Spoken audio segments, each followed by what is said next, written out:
नमस्कार मित्रांनो, लग्नानंतर होईलच प्रेम या मालिकेच्या पुढच्या भागामध्ये तुम्हाला पाहायला मिळणार आहे एक अतिशय वेगळी आणि भावनिक गोष्ट.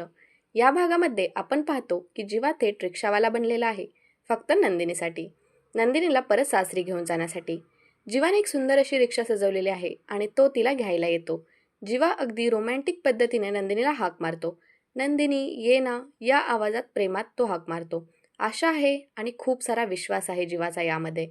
नंदिनी ही जीवाची ती सजवलेली रिक्षा आणि त्याचं वागणं पाहून थोडीशी थक्क होते. ती खिडकी उघडते आणि पाहते तर काय, जीवा सजवलेली रिक्षा घेऊन आलाय. पण लगेचच ती रागात त्याच्याजवळ जाते आणि म्हणते, तुमचं हे दुकान बंद करा आणि परत घरी जा. असं बोलून नंदिनी तिथून निघून जाते. जीवाचं मन मात्र थोडंसं तुटतं, पण तो प्रयत्न हारत नाही. तो प्रयत्न करतच राहतो. तेवढ्यात तिथे वॉचमन काका येतात आणि जीवाला विचारतात, तुम्ही आता इथेच रिक्षात राहणार का? तेव्हा जीवा ठामपणे उत्तर देतो, हो, मी माझ्या बायकोला परत मिळवणारच आहे आणि तोपर्यंत मी इथेच राहणार आणि याच रिक्षातून तिला परत सासरी घेऊन जाणार. तर मित्रांनो, हे होतं नंदिनीसाठी जीवाचं वेडं प्रेम.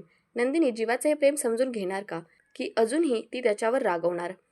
हे जाणून घेण्यासाठी पुढचा भाग नक्की पहा आणि आपल्या चॅनलला अशाच अपडेटसाठी सबस्क्राईब करा आणि व्हिडिओ आवडला असेल तर नक्की लाईक करा.